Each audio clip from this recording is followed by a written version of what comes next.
Welcome to Patchwork Pod. My name is Elizabeth Palmer, and my guest today is Adrien Palmer. I'm introducing you. You introduced? Okay, I wasn't sure. My guest today is Adrien Palmer.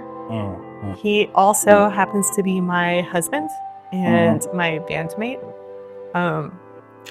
lifelong creative partner, co-parent. We do a lot of things together. It's true. It's true. I am a musician, a writer. Got 2 bands currently, have been in 7, I think. Wow, that's a weird, I think accurate. Father, husband, great roommate.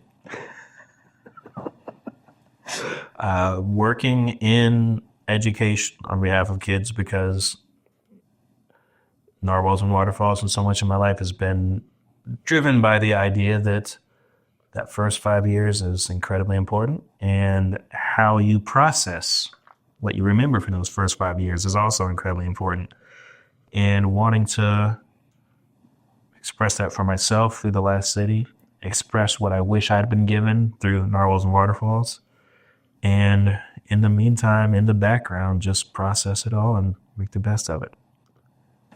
That's who Adrien Palmer currently is in this moment. And if you ask me again in 2 minutes, expect a different answer. In the textbook Enneagram 4. Yep. Ooh, I was not sure that was really. It's good to have you on here. I have a few questions. I think I just want to dive right into talking about the band stuff first, and then we'll see where the rest of the conversation goes. Yes. But the big promo first. The big thing is that we have a new song coming out, and we're really excited about it. And I think the song, when you originally wrote the lyrics, the song is called Oil and Water. You wrote it back in 2021, right? 2020. So even better. Yep. So 2020, I don't know if y'all remember, it was a very tricky time for different reasons. And and it felt really relevant then. And I think now it's not. 4 years later. 4 years later. Archive it, call it a day. No, it feels so relevant again. And so I want to know a little bit more about when you were writing it, what your headspace was, what the inspiration was, and kind of how it all came about. All right. See if we can be concise here, maybe. Well, as I think you're aware, there was this pandemic. Not a big deal. Didn't really disrupt too much, but some people, it really, really threw them off a little bit. And what they may not know is how much work we put into our first house that we bought 2 years earlier. So there was this interesting distance almost where, like, when the pandemic hit, we got trapped at home. Oh no, if only we'd taken time but we did take time to get comfortable, to make it feel like home, to make it a space we didn't mind spending a bunch of time in. And what do you know? Universe throws you a wild card. So when 2020 hit, there was definitely a different experience for a lot of people who had been putting off maybe plans of doing this and that. And, you know, it's a different, it catches you where you are. And we happened to be in a really good spot when it happened. So I was in a much better headspace to be a bit more level-headed and see what was happening and be grateful in the midst of the chaos, but also be pretty aware of the struggle of other people. And so this came on the tail end of a very awkward and difficult relationship ending conversation that I had with a friend of mine who, if I'd been more aware, been more, more empathetic, I guess, put myself in their shoes better, I would have realized that our experience going into the pandemic was very different. So these things at a national level that to me almost felt distant and felt like I'll be fine, I've been good for the past 4 years, we'll be good. All of a sudden, to someone who was already on the edge, You throw in a pandemic, then you throw in this. Whew, that's a different headspace. That's not a headspace where you can have the kind of conversation that I was able to have because I was in a better place. So after that, I'm sitting there one day, grab the guitar, and I'm just thinking, like, can I capture this weird feeling that I have right now in this moment? Like, how can I grab the guitar? I said, I want to play a song that feels good to play. Like, you know this, when you play an instrument, there's certain songs that just feel, the movements are good. It just feels right. So I sat down with the guitar with no other agenda than to write a guitar part that felt good to play, felt good to sing, and get the most poignant presence lyrics about this situation, both in that weird microcosm, but also that being a microcosm of this weird space where you keep hearing unprecedented, once in 100 years, centuries level bleh, and going, well, this is actually kind of real. Like, it's actually happening. That's where we are right now. Yeah. And that's where the song kind of came out of all of that. Do you have a favorite line from the song? It is probably the first line of the song. If any Last City fans out there, you know that we don't have the most quotable lyrics. They get dense. That is on me, working on it. So I started this song with the entire goal of like channeling more of a Damien Rice type, who can say something so mundane about cold water. Like, it can be such a mundane thing, and yet the way he houses it, there's so much meaning behind the words that the words themselves don't need to be as complicated as I sometimes lean. So pull the car around, like the idea of just like, all right, whew, that party went downhill quick. Let's just get the car and get out of here. Like, that's kind of the feeling that I know a lot of people had about America. But rather than this whole existential, it's more like, all right, well, pull the car around. Here, valet, thank you. Here's a good tip. Hope you get home safe. That got weird. And so that's kind of where it started, and then got more complicated as I do near the end. But sure, that line. Do you feel like, is there any line that you would write differently now versus 2020? I wish there's probably one word I would change. When it hits the bridge, it says, "Oh, believer, you've lost your sense of adventure." Mm-hmm. It kind of ties into a general thing in my life that you can tell where someone is emotionally by how many questions they ask. When you're in fight or flight, when you're stressed, you're looking for certainty. You're trying to nail things down. So this idea of you've lost your sense of adventure, like, where's that part of you that always had questions, was always curious, wasn't as worried, wasn't as bogged down with life? And I just wish there was a better word than believer, because so much of our music, of course, is pretty Christian leaning, we lean that way. Yeah. So I wish there was a word that didn't make it feel so religious, but was more about, hey, human being, hey, person who had dreams and grand ideas, you've lost your sense of adventure. Mm-hmm. So you're saying you wish you had a better word, but you didn't have a better word. So it's not like you had something else to change it to. You just what you had. Yeah, I wish that word existed. English is so vast and yet so limited. Yeah. You don't want to just throw in something random from another language. I mean, it's not beyond it. We got it before. Yeah. I want to know as well, like, what has your... how do I want to ask this? Do you feel like you have changed since then as a writer / creative, like after becoming a parent? Like, here's a better question. If you were to write that song now, how would you do it? Or would it be different? Now I'm just going through the lyrics in my head. Well, I take that back. Well, I can't take it back. I do think the first line is my favorite, but the "I don't pray these days," another one of those just Damien Rice level, simple, like, I don't pray these days. to God or country. Like I love the simplicity of it. So maybe, I don't know, I might change that to,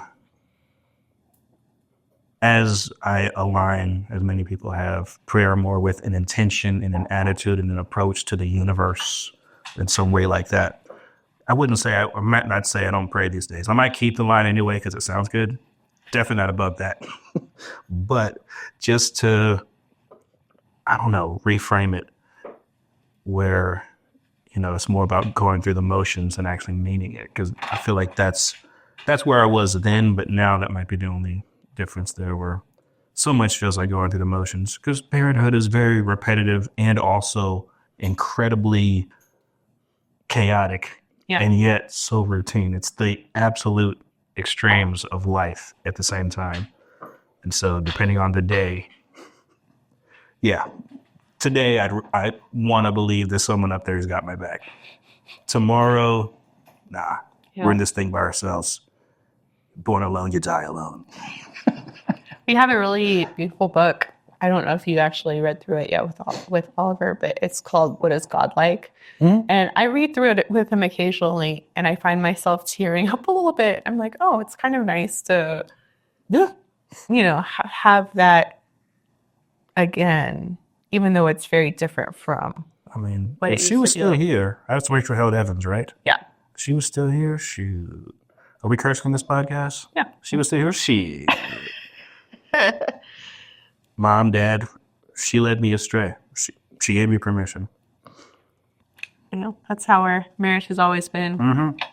I've been the wayward. Yeah. I have so few opinions. I just prefer to do what people want me to do around me.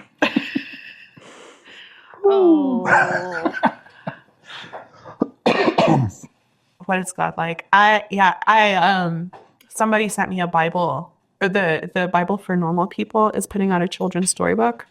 And I'm actually kind of interested in getting it because I think he's getting old enough that we can start introducing stuff, having it be like Santa Claus. Well, okay. Well, there's the question. Is it like Santa Claus? Is it like, what are you reframing from your own experience? Read it the same way we read any good story. Oh, careful which story you reference. The same way as Cinderella. Just kidding. The same way we talk about Disney characters. Just kidding. Way to zoom out there. Now make it smart. I think talking about God a little bit metaphorically. But can a toddler even understand a metaphor at this point? I feel like for a toddler, everything is a metaphor. Yeah. So to him, anime actually did say we could play Minecraft today.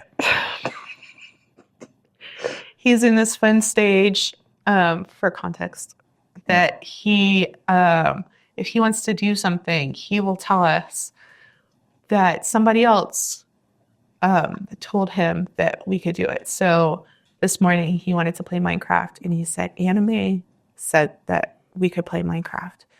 Sometimes he brings in other people's parents from school. Sometimes it's the other one of us that's not in the room. Often it's that, yes. Which is hilarious.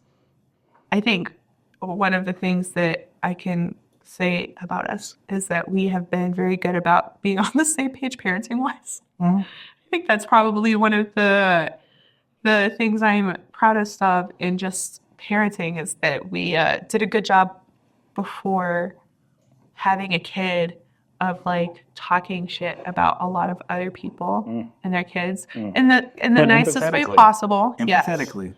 We've been there. We have both worked with a lot of children, and so we would see other people's kids and be like, oh, that's interesting. I wonder how we can mitigate this situation if we run into it. Adventure, curiosity. Mm-hmm. We kept it when we needed it. Yeah. And now when it runs low, we still have that information. We still have it ready to go. And there are so many times where I'm like, wow, this is still really different from what I thought it would be like. But because we had those conversations beforehand, a lot, we at least have a good basis to start from. Maybe paint that picture then. I know the timeline there, but I mean, what were these conversations? I'm trying to even recall. I know there was a book we went There was through. anything super specific. There was a book, right? I had this thought earlier. I remember when we were engaged, we were so smug. We did one of those like newlyweds games with some good friends who are. I wasn't sure if you were name dropping or not. Good call. I don't think they'd care.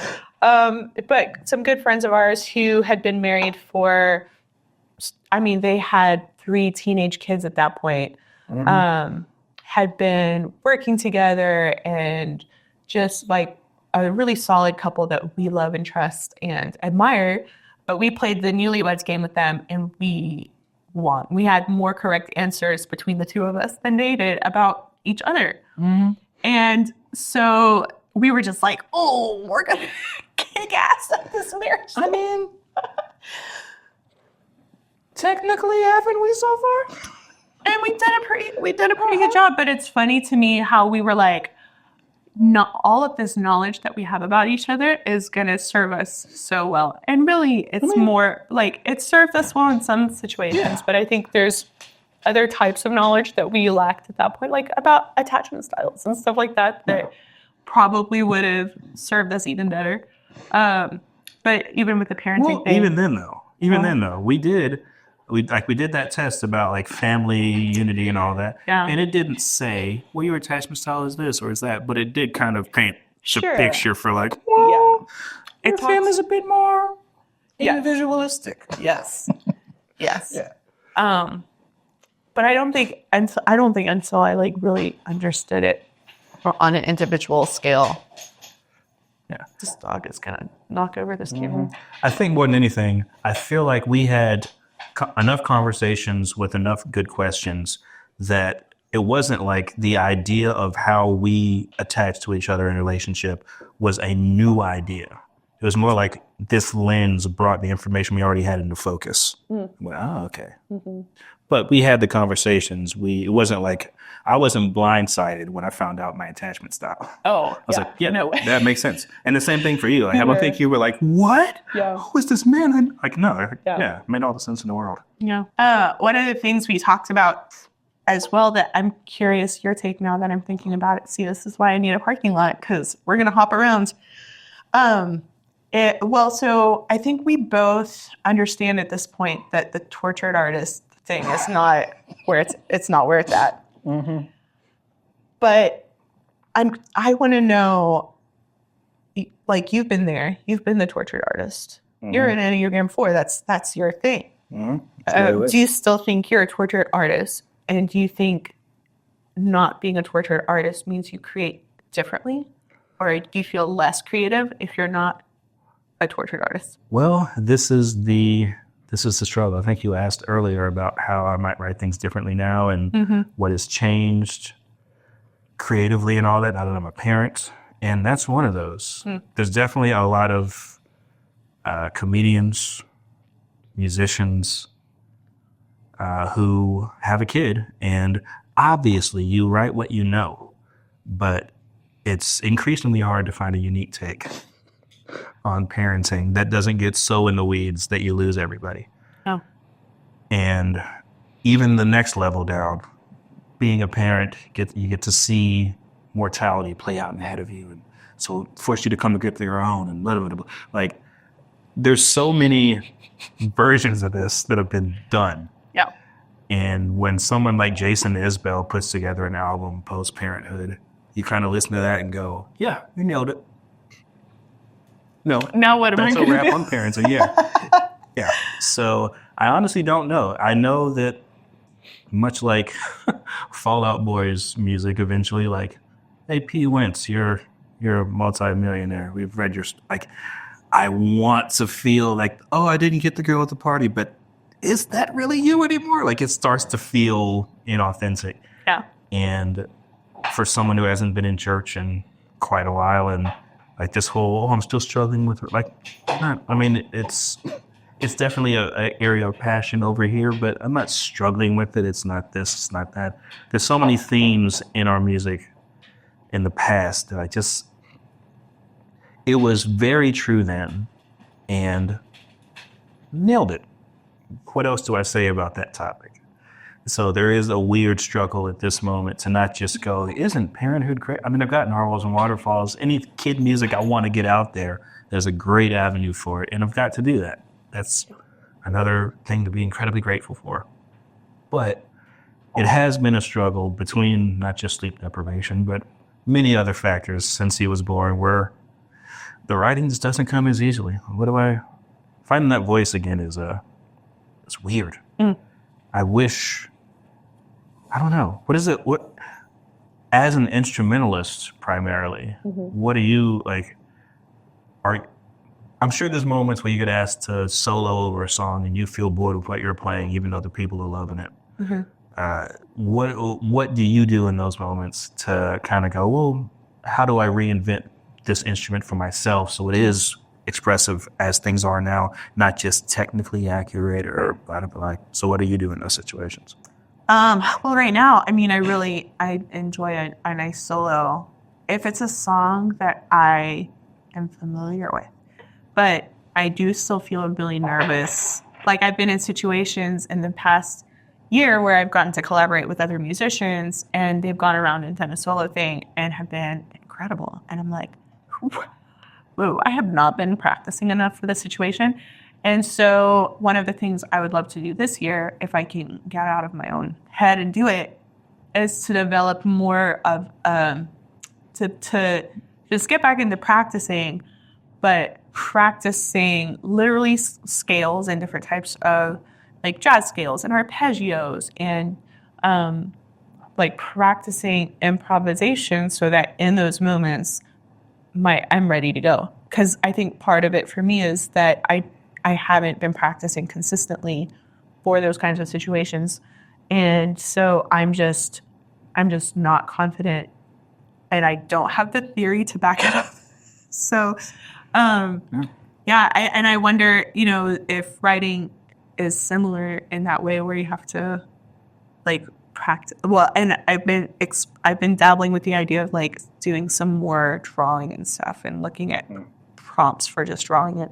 It's like you got to just do it every day and be terrible at it. But one of the things that you made me think of as you were talking, it's I have heard about stress, that some people live in stress so long they become like high functioning stress balls, and suddenly if that stress gets removed from their life, they don't know how to function anymore, because that stress itself is like coffee. It's like just a constant drip of cortisol that's going to keep you going. So I wonder if you are so used to all of your creativity coming from a place of, processing deep emotional trauma or religious stuff or whatever, like if you're happy, then it's like, wait a second. Yeah. What do I do? So it's like you have to learn. You almost have to learn how to do those things over again. Yeah, that's a fairly accurate depiction of it. I mean, as you know, there's definitely a fight or flights base level for this guy that is unsustainable and is changing because of that guy pointing at the baby monitor, by the way. Yeah, I have no idea where he is. Being a father has changed where that base level is. No. Or it's not changed that base. Okay. It's made me hold myself accountable for managing that better. Because I know that if I'm just around him and I'm stressed out, he's taking that in. Yeah. I mean, you're your own person. You've got solid boundaries. If I'm stressed and I just go in a different room, I think you're going to be all right. Yeah. Not so much with him. He needs me to be there and be able to help him regulate. So it's a great impetus to grow. It doesn't force you to grow. No. But having a child is like just a buffet of like, all right, here's all the ways you can use this season of life, this liminal space to be a better person. And I'm trying to choose to do a lot of that. And a lot of that has meant, to the original question, like rethinking creativity and the headspace that I create from Narwhals and Waterfalls has been actually more fun on this side because there is just a simple innocence that I can put in a kid's song that I rarely. Yes, never happened in the song I wrote for myself. There's always a sarcastic undertone. Even the most happy songs are easy, a little bit sarcastic and tongue-in-cheek. Yeah. So figuring out how to do that, how to actually be, I've been vulnerable, but embrace innocence, happiness. I have no idea what that looks like. Yeah. And maybe I just talked myself into what I need to do for my next project. Push things that way. There's definitely a trend in, I mean, maybe it's always happened in certain genres of music, but I remember as a teenager, the emo stuff and like some of the more hardcore stuff was so much like, here's my heart just like pulled out of my chest and just cut open on the table in front of you people. Like from the lyrics perspective, that was like the thing to do. And I wonder if that in itself is a form of armor. Like if I just throw everything out there on the table, then I don't have to explain myself to anybody. I don't have to change myself. Oh, yeah, absolutely. It's the insult yourself before someone else gets to it. Like it's a lot of that. And it's a comfortable space to be in. No one can come at you. Like they may not connect to it. That's fine. But, this wasn't for you. This is for me. It's a very easy way out of that. But it's kind of ironic. I love the new Linkin Park album. But I think unfortunately, obviously, Chester is just the best. But the new lady, Emily, is her name Emily Anderson? I can't remember. You can fact check it right now if you want.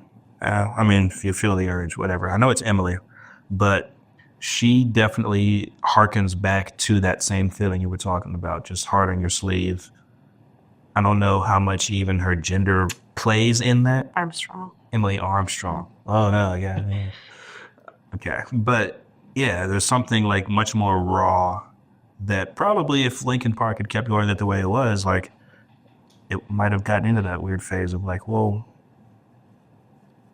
this feels stagnant almost. This doesn't feel like where you are. But so she kind of breathed some new life into it, I think. Yeah. And we'll see how long that goes. But, and of course, just reliving the old stuff is great. But anyway. Yeah, but also I think fans will get to a point where they're like, a lot of fans say, well, I saw a meme about this the other day where it's like, I want the exact same song written differently, but gives me the same feeling, and I want to just hear it for hours. And I think a lot of people kind of cater to that when you have fans who are like, I started listening to you for this reason. And so it becomes so much easier to just keep producing the same kind of music, even though it might creatively stifle you after a while. It's like, okay, I've finished that thing, and now I'm ready to grow and move on to the next thing. And the fans are like, no. We don't have that problem because our fans just love everything we do. Also, I think if we had, it sounded so arrogant. What I meant it a little bit tongue in cheek, that like we, at this point, don't have a huge following. And so the people that like our music and listen to our music are people who like us and care about us. And so they're interested in seeing those changes and those journeys. But I think the more people that you amass as a following, unless I think maybe it's like when you're small and indie, you can just make each album be different. And then once you grow a little bit, you have to make everything the same. But then if you hit stratosphere level, like Taylor Swift or Beyonce, then you can do whatever you want and it doesn't matter. I think you swapped those last two levels there. I think you swapped them. What? I think you have to get to a certain point where you prove that you can switch genres, you can switch it up. But then you can get so big, like a Beyonce or a Taylor Swift, which I even feel weird putting it in the same category. Beyonce's new album, I just mean as very far as different number of fans. Well, yeah, number of fans, notoriety, all that. But I feel like Taylor Swift is like she hadn't changed. It's slightly more mature than I'm just a girl. Like it's a little bit different. She went from country to pop. The production has changed. That's all that changed. Sorry, Taylor fans. I love Taylor Swift. Swifties. I have listened to every album she put out. He's listened to more than I have. Yeah, way more. I've taught guitar to way too many young teen girls at various private lessons and studios I've worked at where everyone wants to learn every Taylor Swift song. So I know pretty much every song off of 1989. Ugh, so well. And if you break it down to just the guitar or the piano. Sure. Portrait poets. Sure. I should have had a better example. But Beyonce was a good example. But you're right, though. Like, Beyonce is able to do that at this level. But I think you have to prove that you can evolve or you never reach the stratosphere. Unless the thing you put out the first time was just unbelievably good. Yeah. But that also is the flash in the pan effect. I feel like Chaperone could do, she became so big so fast, she could do something completely different the next album and people would be okay with it. But and Lady Gaga, same idea. She can, I'm going to do this thing with what Tony Danza was? Yeah. Oh. No, I don't think, not Tony Danza. Yep. Shoot. Oh my gosh. Yeah. I can see his face. Same. Live fact checking. This is fine. You need that producer over there. Tony. To be like, I believe you, Mint. Lady Gaga and Tony Bennett did that beautiful. Bennett, yes. Ah. Face to face. Cheek. There it is. Face to face is a very different kind of dance. I guess technically cheek to cheek is still face to face. I mean, yes. But yeah, it has a different connotation. Yeah. Well, I got most of that right. Tony, faces, Lady Gaga. Yep. That's all that matters. But all that to say, I do feel like you have to. I would love to. I would love to live in a world. I've often wished I was more of like in the John Mayer realm of things, where like you are. Every album he does is like its own little package deal. Because he's trying a different this, a different that, putting himself in a different situation. Yeah. And I would love to live that life. I would love to have the level of fans where it's like, all right, we love that. We'll see you in a year. What else you got? Yeah. And there is that pressure to change and grow. And I think that's how most people actually don't go, to the stratosphere. They just burn out because they keep doing the same thing. Yeah, and I guess that's one of the reasons I said Taylor Swift is even though her music has been pretty much the same, if she were to come out with an album that was completely different, I think she would still, be top chart. Like, I think she has enough true rabid fans who would just listen to her no matter what. Basically, unfortunately, she's a terrible example, mainly because most of the people who listen to her music at this point, the quality is not the thing they're going for. Right. They want to see Taylor. The same reason I see Fast and the Furious movies. I do not care about the quality. I want to see cars in space. Oh. What? You're in it for Bruce? For Bruce. Willis? Isn't it Bruce Willis? Wow. At least I got the first name right. It's not Bruce Willis? In Fast and the Furious? Who's the bald guy? Vin Diesel. What? What did you think I was talking about? I thought Die Hard? I don't know. Oh, interesting. Oh no, you found my weak spot. Bruce Willis. Interesting. Interesting. Which one's Bruce Willis? He's bald, right? He is bald, but he is. I don't think he's ever been in a Fast and Furious movie. Well, no, probably not. Oh. He's 69 years old. Oh, yeah. Poor guy. Oh, yeah. Die Hard, Pulp Fiction, Armageddon. Oh, I was listening to a podcast. I was listening to Office Ladies, and they were talking about Armageddon, and that's why his name is in my brain. Fair. Anyway, Office Ladies podcast. If you would like to sponsor me, hit me up. Big fan of your pod. I am super curious to see. So I guess I'll just soft launch this into the universe. We are thinking about moving in a year or so to the East Coast. Everybody knows. It's real now. I feel like if both our parents know at this point, it's like, well, it's okay. That is true. We did check all the boxes. So if we move we're looking at North Carolina because it's close to family.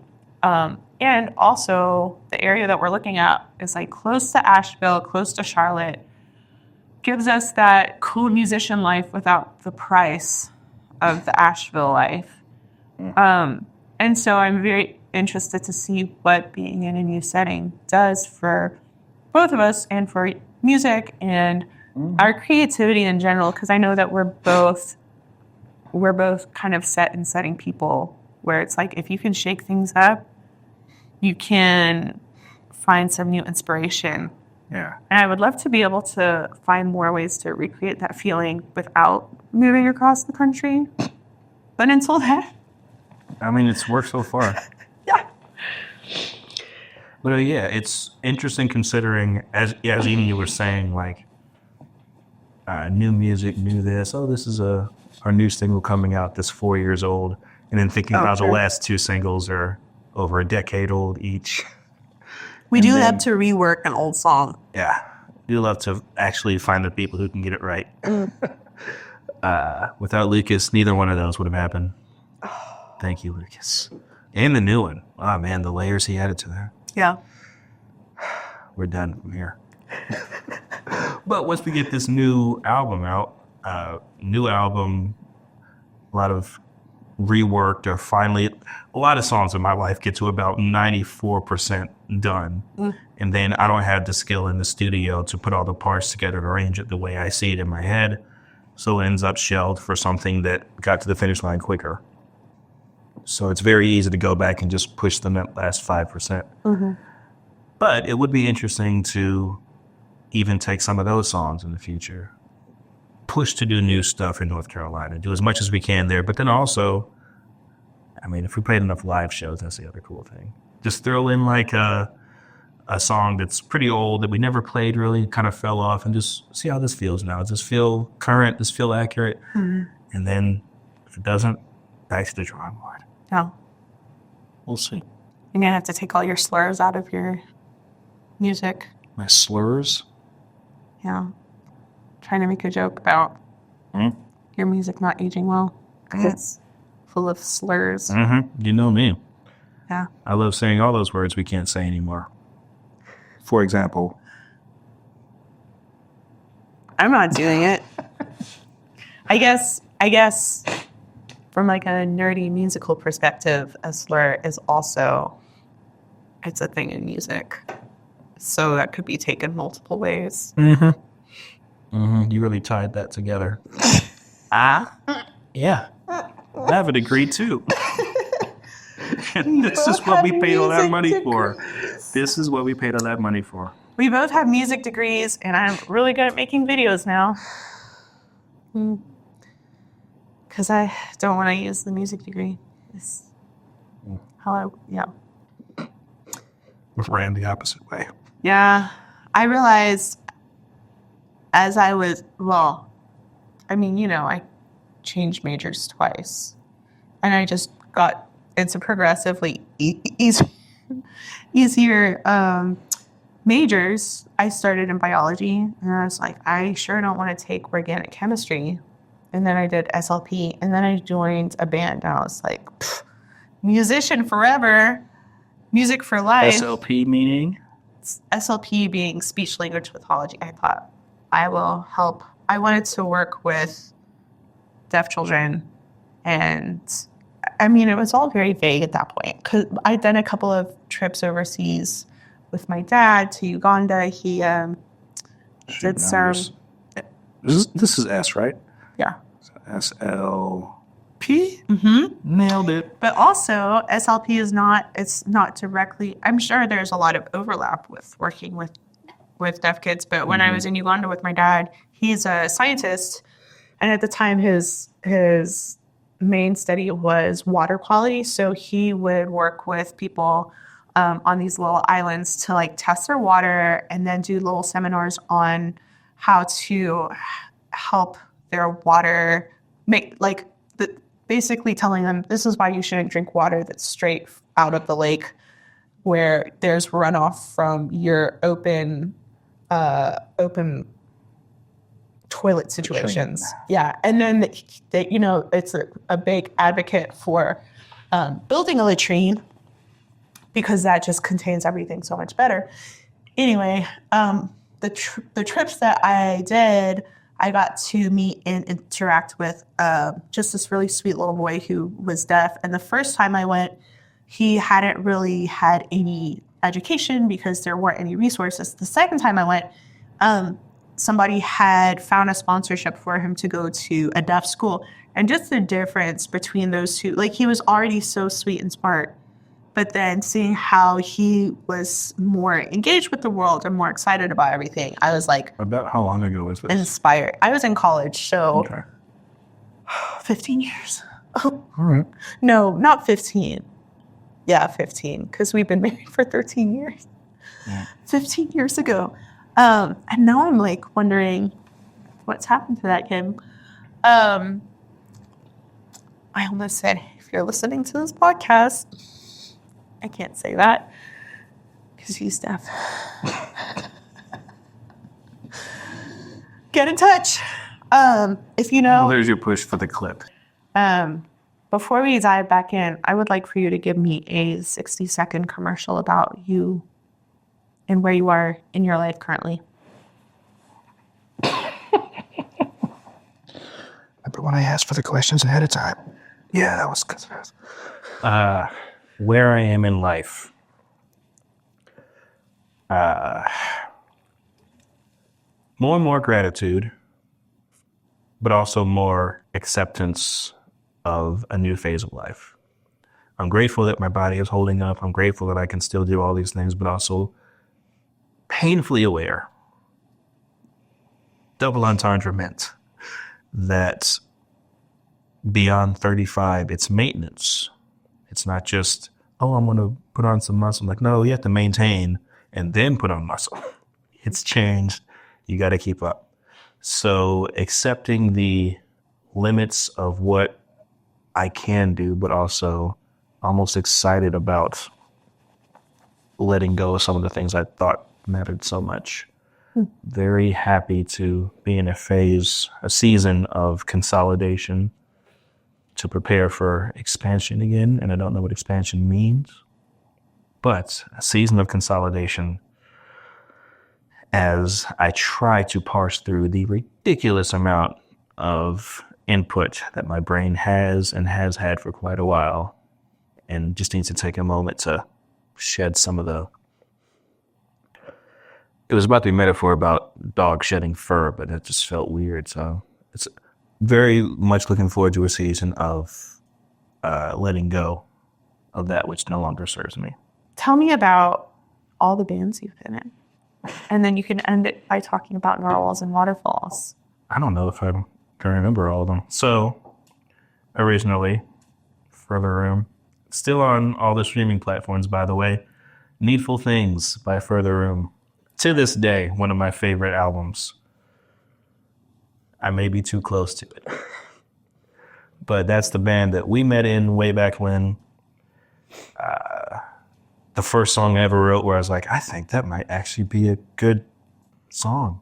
Yeah. Track 2, An Empty Room. Check it out. Do you feel comfortable talking about the origins of that?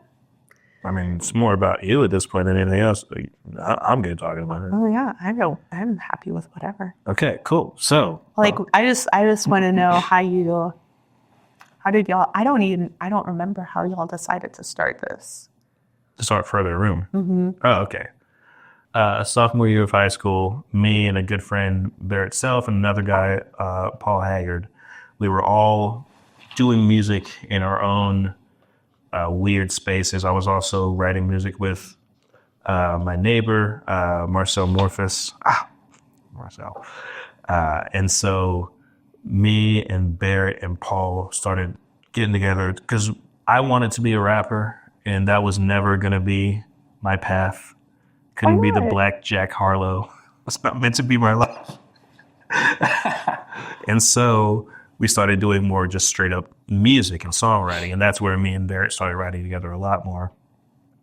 And Paul kind of supported here and there, but me and Barrett writing on our own and talking through things and figuring out where we were with religion and life. And, you're 16, 17, it's the emo phase. So we started hanging out, and pretty much anytime we hung out, it would go from us sharing about our life to, can we make this a song? Like, what are we doing? And that kind of became the original impetus for it all. And I mean, you know how it is in high school. You started at 16. I think a little bit before that. Like, it was a minute. Like, there's a lot of tracks that Paul produced that Barrett would sing a chorus on, and then I would come in and add a verse and do this. And we were just figuring stuff out back then. Everything from straight up hip hop to parody tracks to screamo. Oh, God. Yeah. I forgot. Yeah. I heard y'all did some diss tracks. Oh, we don't talk about that. No, we don't talk about that. I heard it once and I was like, you guys were friends? Not at that point. Okay. Not at that point. No. That was a rough boys season. Expressed their love in a very different way. That was not love. That was what it sounded like. Did you not know the song line up?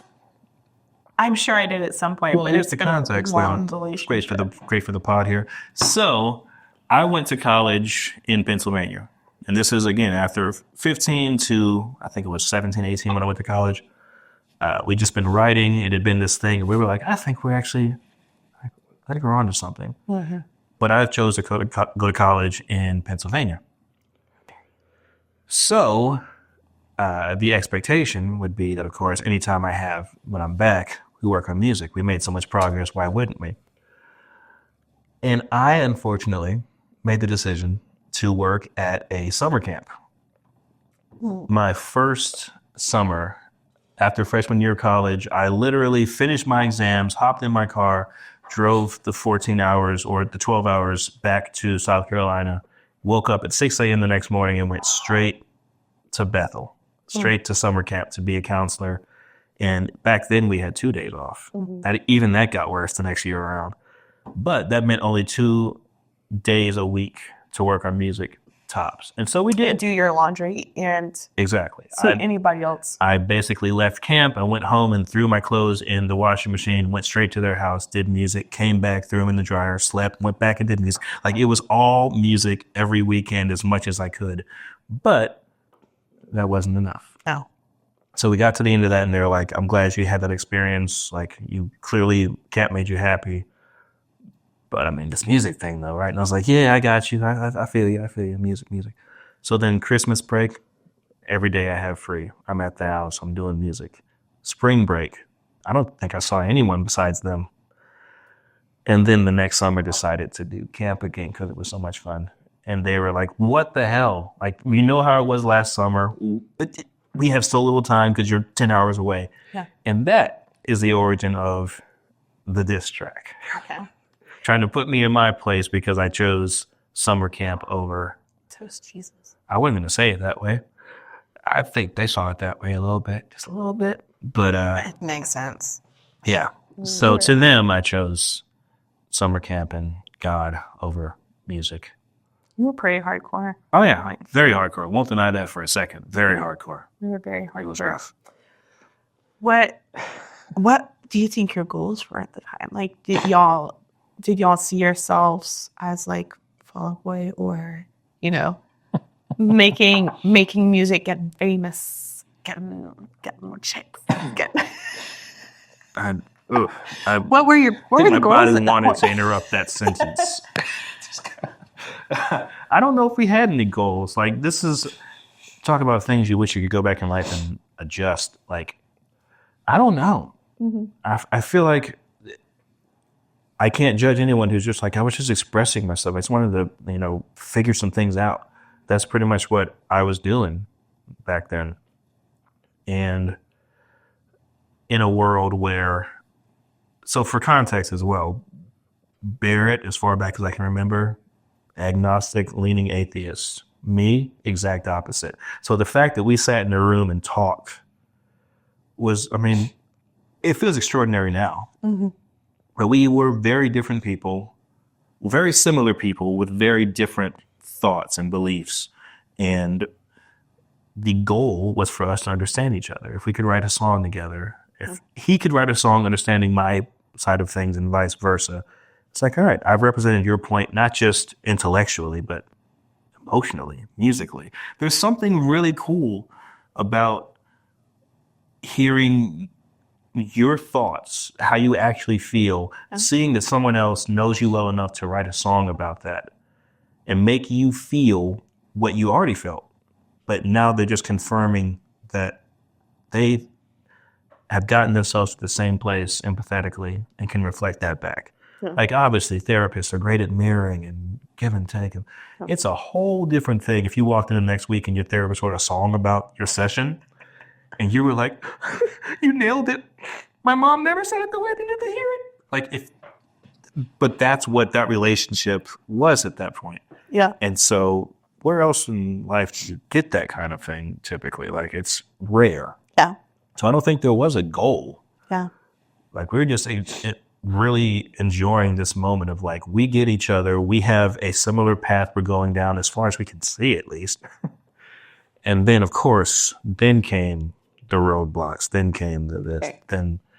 But yeah, back then it was just making music is cathartic. It's fun. It's great. And hanging out. Yeah. As I was, telling Lucas about recording without her, Shimmer, and just being up till 3 a.m, drunk, upside down on the couch, trying to play a tap solo on the guitar, and then going, I got it. That was it. Play it back.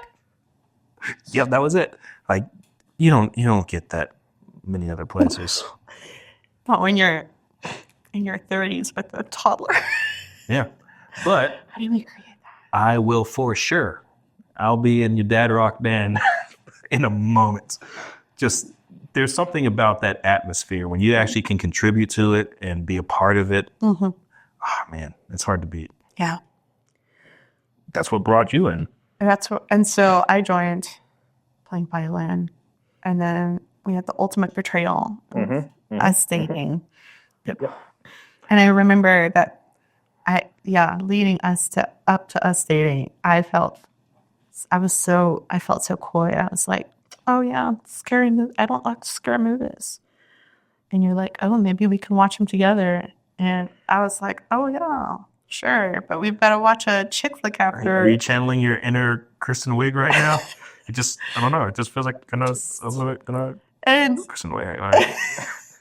And so we were just like, hang out and watch 2 movies back to back once a week as friends, quote unquote.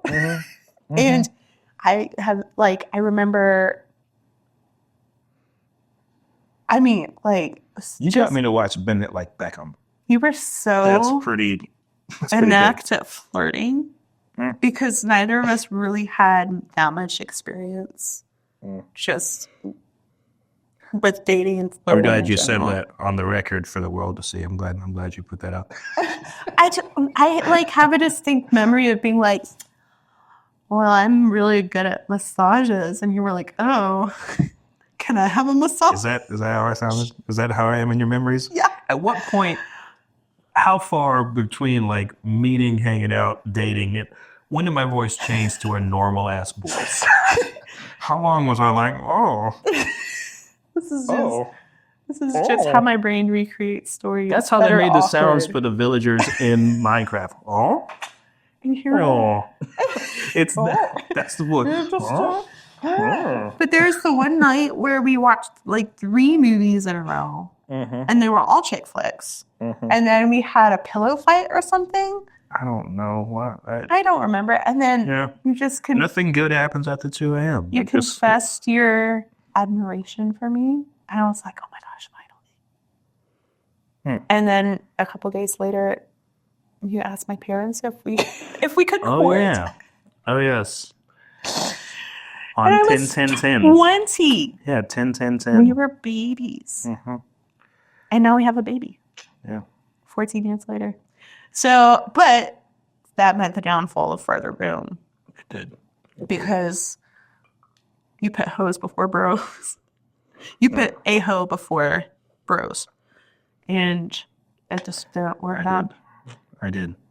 But, I mean, it's all worked out. Like, we like each other again, so It's all worked out. it's all fine. Yes. So, to anyone out there who's just worried about that, We're all friends. yes, we're all friends. BFFs. We're in attendance at the wedding and looking forward to being closer to them. Yeah. Well, not Paul. Paul, you're dope. If you you're out happen there. to hear this, thanks for reconnecting.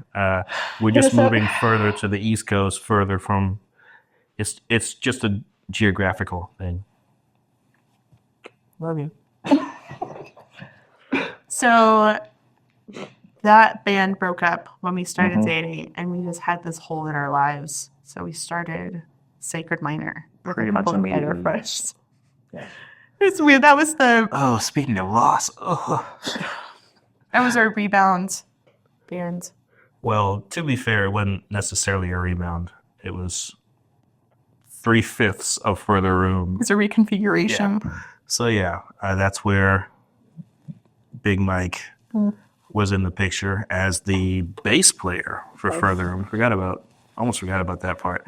A drummer at heart, but played bass because he just wanted to be part of what was happening, and it was dope. So that's when Sacred Minor started with good old George.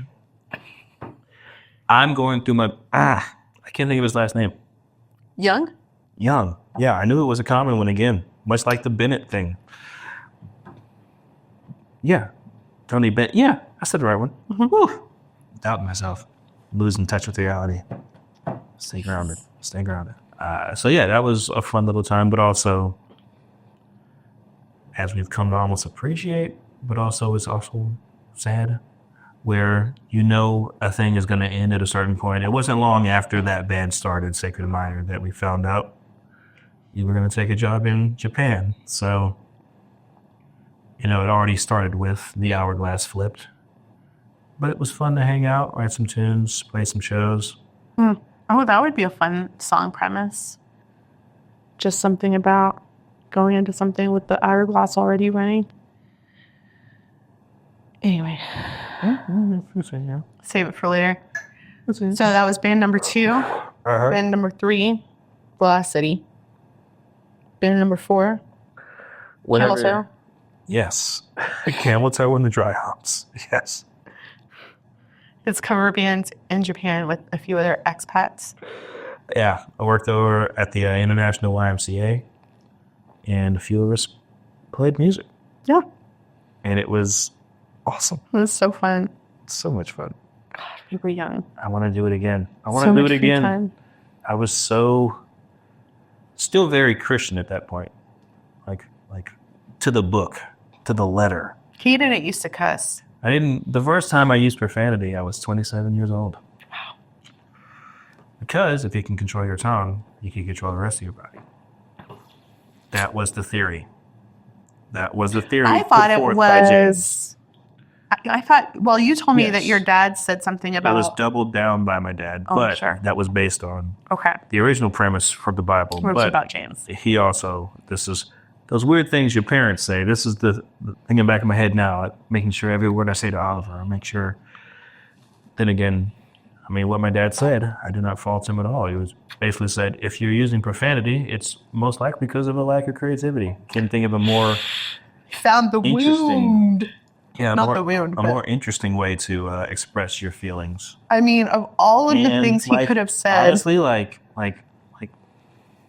damn, you know, but shit. it's just it's so funny because I don't think if you had talked to your dad at the time, he wouldn't have been like, yeah, you're an Enneagram 4, so this is what's going to get you. But like, of all the things he could have said to an Enneagram 4 to get you to do something, Yeah. like that is It doesn't strike me as intentional in any way, but perfect. just, yeah, planted that seed. It grew. Oh, it grew. So you had camel toe in the dry humps. That was 5. That was Wait, further 4. down, thick reminder, velocity, camel toe. Oh, Then I'm not sure how we get to 7. Narwhals and Waterfalls, Narwhals and Waterfalls. Backyard Astronomers. Oh, yeah. Okay. You're going chronologically, and I skipped. And I say Yes. 7 just kind of out of pocket. Yeah. I guess we're at 6. I Yeah. feel like there was something else, but I can't.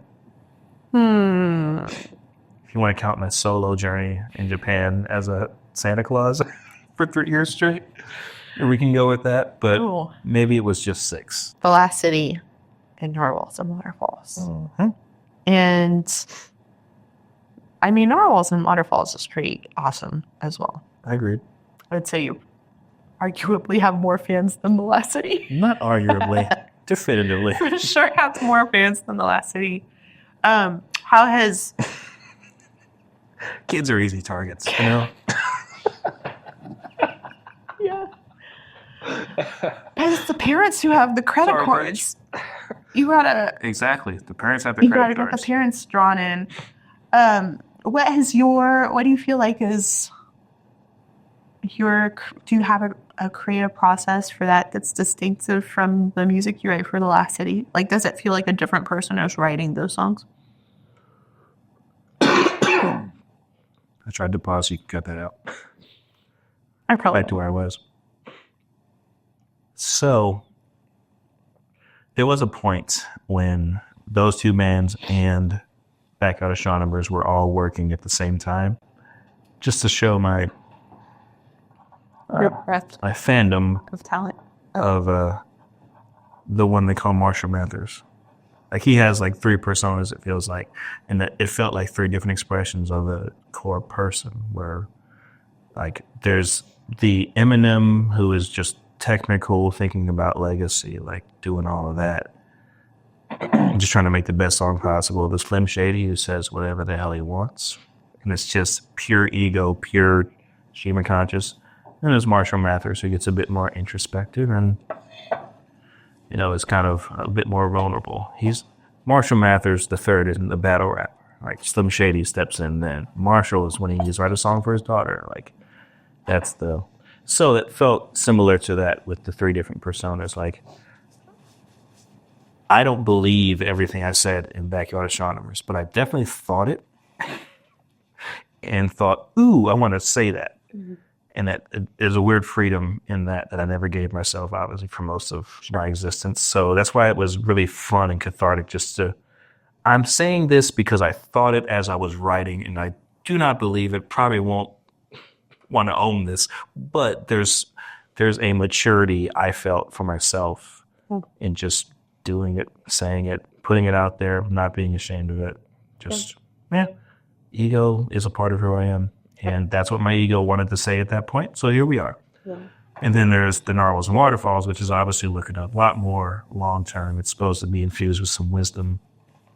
It's really trying to craft something that's meaningful, you know, into perpetuity. And then there's The Last City, which, at least for most of my experience writing as the lead singer of it, was supposed to capture how I'm feeling in individual moments as accurately as possible. Not trying to put the sheen on it and make it, I felt this in that moment, but then I thought about it and I realized, like, no, just capture that feeling in that moment, have it, and this is a song. Because typically, if you actually go deep enough into that original feeling, there's something universal and ongoing about it. Right. It's not always a flash in the pan. We rarely have flash in the pan emotions. It's usually something tied to something else. And even if this moment feels way bigger than it should be, it's because there's 8 other moments that fed into it, and this is just the outlet for it. Right. So that's what The Last City and that whole breakdown is to me and how I write. Yeah. Or try to write. Yeah. That makes sense. I remember you talking about before how one of your writing exercises was to feel something and then to take it to the most extreme version of that possible, which led to Willfully Human, which is our last album, with the idea of like different personas being different pieces of the songs. So I guess with Narwhals and Waterfalls, you can't, it's not like you're taking things to any extremes. You're Not even a little bit.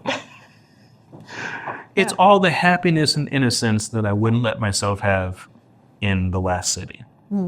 Like even the Backyard Astronomers, there's almost an innocence in just that thought was so dumb, but it made me giggle. Yeah. Like there's a certain innocence in that. And The Last City kind of was, as you said earlier, it's like the walled off, emo version of it. Well, I said it before you could say, so you can't hurt me now. Yeah. Like it was a lot of that. But also like I wanted to put some reflection on the feeling. But yeah, very different than the other 2 bands. Yeah.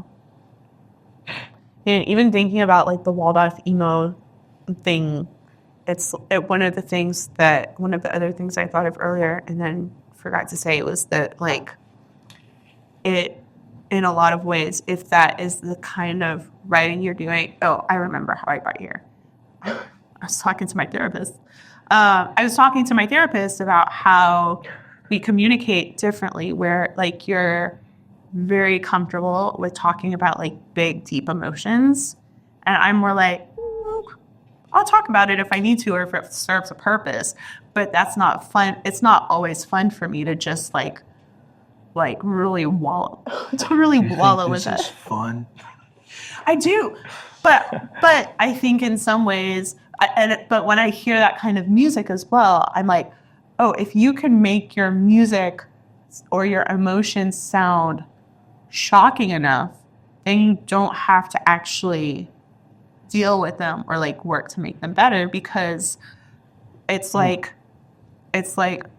people are just going to be like, oh my gosh, like how do I process this thing now, that they forget that they have to come back and address like, hey, let's how about we figure out how to grow out of this.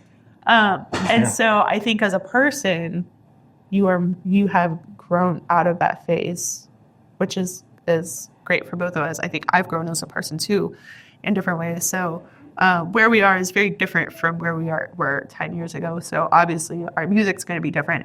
But I think that kind of music is in its own way a defense of like, I don't have to think of how to fix this if I can make it extreme enough, because then it's excuse me. Yeah, I don't have to fix this because or maybe it's like so extreme that it's unfixable.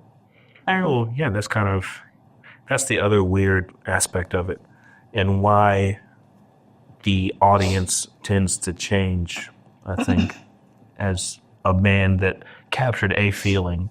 Yeah. Like, I think we all have those bands who, in our teens, late teens, early 20s, that they captured a feeling we had in a moment. Mm-hmm. And most of what millennials do is revisit those moments and go, oh, man, I'm going to see My Chemical Romance in August because they captured a feeling I had, a state, a season of my life that captured it so well. And they're a great example of someone who evolved. Mm-hmm. They could have just kept writing, I'm not okay, trust me. But then they went on to do this rock opera version for the Black Parade and then on to other projects. And yeah, it's easy to get caught there. It's also fun. Yeah. Emery did that too, I think. Oh yeah, Emery is another, and that's Emery, why. Emery, if you want to come be on my podcast. Yeah. Well, yeah, that's another one. Like Emery, like there are some elements just because they're so niche that do feel very familiar regardless of the sound. But I mean, the one we were just playing a second ago, Rub Some Dirt on It. Like, it's talking about things that they weren't vulnerable or even in a way innocent enough to talk about earlier on, because you do have some walls up. Literally, a song called Walls. Like, how much more, overt does the reference need to be? And then now you get here, and so I guess you have the choice. A lot of what they talk about in that album is going back towards childhood. It's talking about things that probably have come up as they grew. And there was this raw emotion that they expressed, and the hurt that they took out in this relationship when they were in their 20s, that they wrote about a song about then. Now you can see that that hurt was actually your own, and you projected it onto that person, and you caused them more hurt because of your own. So I guess I got to go even further back and address the original hurt, not just capture this moment. So I feel like there's a split there. You can either get lost one way or the other, but I think the path of growth is going even further back and dealing with all of it. And then, all right, now we're going to see where we are now. I guess that's the struggle of the process I've been through, but also, again, the gratitude that I've had for having 3 different avenues to express where I'm at for that moment, for that song, that thought. Yeah. What was the name of your backyard astronomer's persona? Persona? Omni? Oh, yeah. Yeah. Oh, like your gamer tag? Mm-hmm. Oh, I'm going to read this. So I don't know if it's going to come up or not, but I think it's fun. As you were saying that, it reminded me of, something that's in the parking lot is a project that we tried to do. I guess it was like a blogging. I can't even remember what the purpose of it was, but I remembered it recently Recovery because grown-ups. I was going through our old Canva trying to figure out where we put all our willfully human stuff, and I saw this PDF that we put together for a project recovering grown-ups that we wanted to do, just about, I guess, Still all the domain. being more childlike, being more, we had these projects over the years where we were like very ambitious, and I appreciate that. And I'd love to get back to that mindset. Well, this is the thing I love about it. Like, I wish we actually did a project and we could actually devote all of our time to that. Yeah. And then we put it out there and see what happens. And then we do something else again. Yeah. And that's one of those that happened alongside 5 other things that we were also trying to. Sure. But also, that would be a good crossover thing now between Narwhals and The Last City. that was the whole goal of it. That was the whole goal. Come here. He doesn't love you like I do. Yeah, absolutely. I'm trying to remember what the purpose of that was, and which of those things hold Well, ironically, it kind of actually up for you. comes all the way back to one of the first questions you had in the podcast. Oh, believer, whereas you've lost your sense of adventure. Yeah. The entire point of that podcast was to rediscover that sense of adventure and curiosity. Because Is it going to be a podcast? we recorded an episode. It was awful. I do remember that a little bit. You blocked it out I for good don't reason. remember any of the content, but I remember trying to record it. I can hear the theme song in my mind right now. That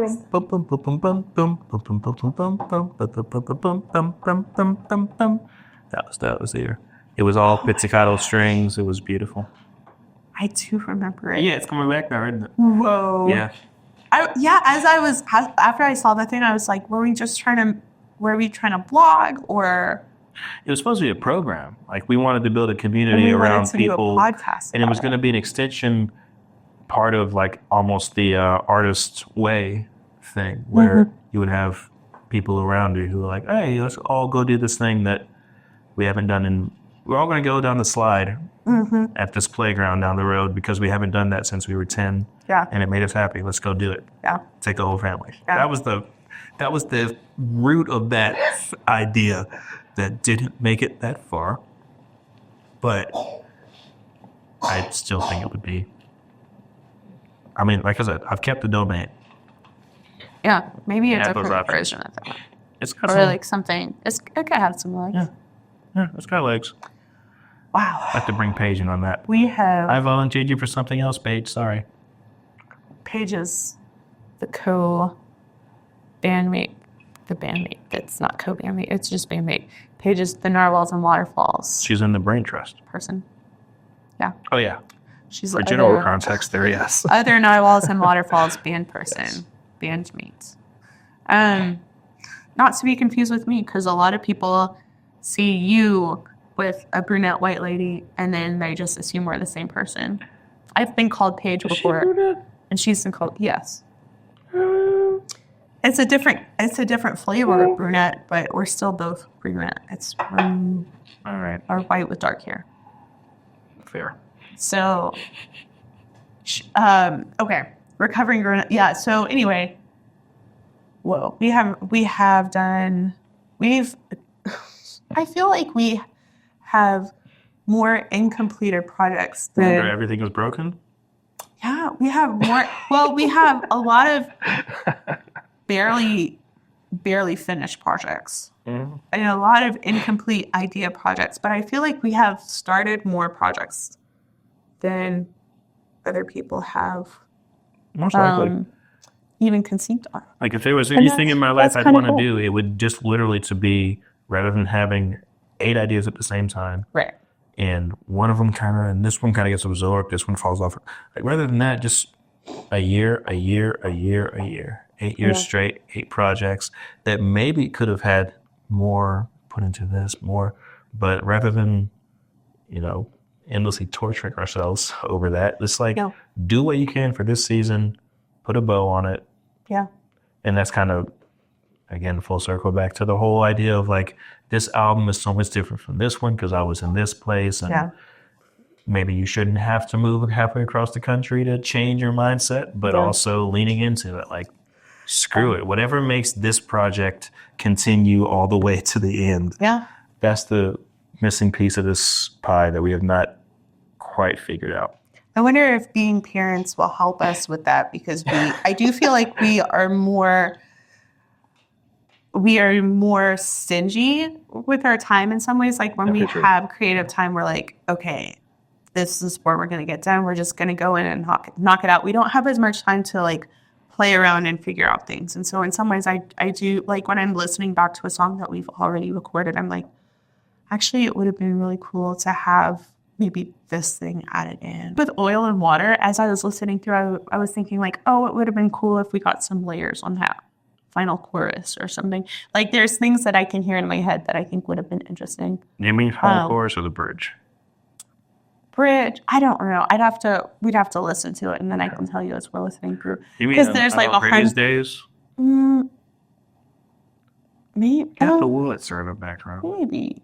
There's But yes. just different parts where as I'm singing along, I start to harmonize, and then I'm like, oh, having that other vocal part in this would have made it interesting.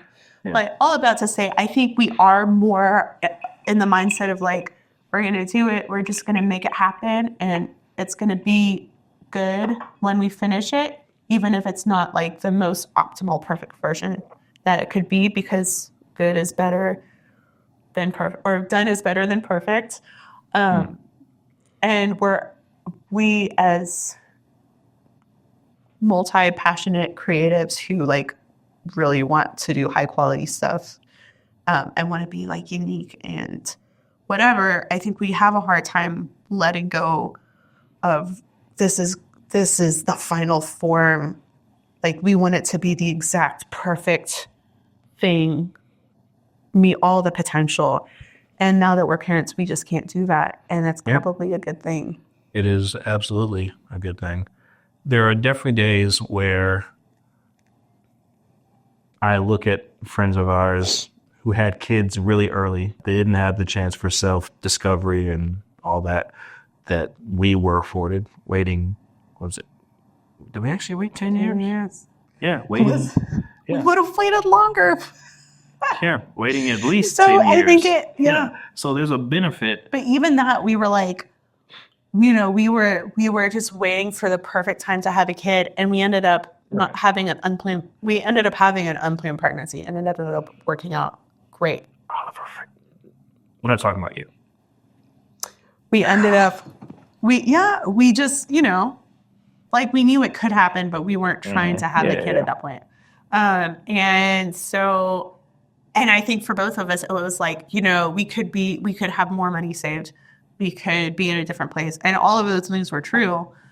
But what ended up happening was the best possible. I agree. I agree in many ways. I mean, but the outcome. There's also a part of me that thinks, and who knows, if we'd be the people we are right now, if that was a 14-year-old sitting over there. Absolutely. No. Totally get that. I'm glad on the other side, that now we would be, whoa, that's weird to think about. In that world, we'd be 7 years out from empty nesting, which, consider that part now. Now, of course, that's the give and the take of it all. Like, if we were able to explore music the way we want it to 7 years from now, after working, after figuring out, after having the water, remove the fine edges of the rock, and now we actually are streamlined and know what we want to do. Not that that still can't happen. Sure. But just imagine that happening that much earlier in life. Like when you hit 40. That would be almost over. And that would be really sad. Yeah. I really like being a mom of a little kid. Yeah, and you would have had enough of it by now, potentially. Sure. Yeah. Yeah, you would have had your fill. I would have been maybe. Or I'd be like, Busy popping out round their 2? own. Yeah. Oh. Whoa. That's a bit much. Yeah. Well, I mean, 18.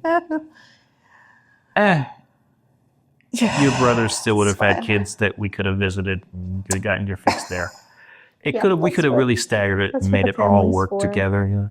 But anyway, you can lose yourself in the what if games, but I'm glad things landed where they did. And now we made a drummer. Like, we can just use him for Filled your own band. Yeah, and now you know what the tax codes. Now we can write stuff off and really make the most of this. Oh, yeah. It's time to make him an employee of the business. Oh, I'm ready. What are your most influential albums? I want to know currently and just like overall in your life. Oh, how many of each category? What's the normal answer? This is one I just thought of while we were talking. So there's no normal. Most influential album. I prefer one of each. But if you have more, if you can't decide, that's fine. Okay. Album I think the album that defined my high school experience, which was obviously big years there, would have to be, it's a tie. Sorry to give you a tie here. It's okay. But it's definitely a tie between Good Apollo on Burning Star 4 by Coheed and Cambria. And The Eminem Show. Yeah. I think if you were going a little bit further back into all of that and to make the trifecta there, it would also be Jesus Freak by DC Talk. Jesus Freak definitely had the most influence on my songwriting long term. It's good old CCM. It's your solid song structure with your bridge and your ad libs like that. But then the Eminem Show captured the feeling of where I was at that point. And then, I mean, Coheed and Cambria. Like, what do you even say about such a great album, such a great band? So yeah, those are the three biggest past influences. Currently, it's hard to say. The one I listen to the most at this point would be Rub Some Dirt on It by Emery. But I believe mainly just because it is, the way it affects me is pure testosterone. If I need to motivate myself to do something, I can play that for 30 seconds and I'm ready to go. Dang. Sounds nice. I think musically, though, the new Leon Bridges. Interesting. I keep revisiting it because, and I guess this really... Is this a Texas This is the one called Leon. Oh, okay. I played some. I know I played it for you in the car. Yeah. I mentioned Laredo as a potential cover. Yeah. But in listening to him talk about it and listening to the album itself, he talks about going here and there and not knowing, like losing himself. And this album that got me popular was very pop, but my roots were R&B and soul, and I lost myself. And this album, he talks about actually finding the right balance, actually representing who he is. And so I listened to that as a fan of Bad News, as a fan of his other work. I just feel like his newest album, I keep coming back to it as an example of someone who found that balance, the same way that I want The Last City to, but I don't know if we will work on a project quick enough to represent balance in that era before things shift again. Do you see yourself shifting genres? Like, if you were to think about what are your core genres or musical influences that you would write in? I don't know. It might be a different approach than I've considered before. More than anything, there are aspects of musical composition that I found I like regardless of genre. There's anytime where you're not just strumming a chord or the piano and it's playing and sustaining, anytime where there's something much more rhythmic and syncopated, and even if you're the guitarist, like that's why I love Go Eat so much. They rarely are just sitting there strumming the guitar. Like there's someone's playing a part, there's this part where the vocal syncs up with this and the bass does this. That kind of leaving of space, like Hendrix did, like playing the melody along with it. So, like, again, there's no genre for that. Yeah. But I love that concept. I love that idea. Yeah. So more than anything, there's just ideas like that make me really excited right now. And I guess the more I create, the more opportunities I'll find to go, that thing I like from that song, maybe we can do it here. But it's hard to say that these things all align with a genre, because mainly they're things about performance and musicality, and that's more what I'm interested in at this point. Yeah. I guess in some ways, like I was talking about improv earlier, creativity in some ways is about making sure that you have the building blocks available. And just like it's a muscle that you have to work to build those creative blocks within yourself so that they're ready to go and put together, whether it's like the technical aspects of, a scale or whatever, or a riff, or listening to things and thinking, okay, this could work somewhere. Okay. And just having those things like tucked in the back of your head, ready to go at a moment's notice. Yeah. I guess maybe that's a weird way to put it. I feel the most confident I have as a performer, as a singer, as a guitarist in my entire life. And so I don't know, I don't want to say sky's the limit, because it's no, plenty of other limits besides that. Sure. But at the same time, I don't feel confined by any genre or defined by any genre at this point. I think I might actually be in the best place I've ever been in my life to create something that does feel unique and much more personalized. That makes sense. You've done The Artist's Way several times, as have I. Less consistently. But I'm interested in what? All right. I'm just giving myself a little dig there.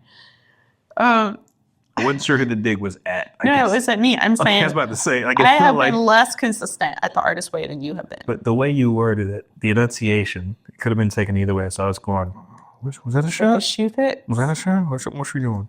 Does she know how it really turned out?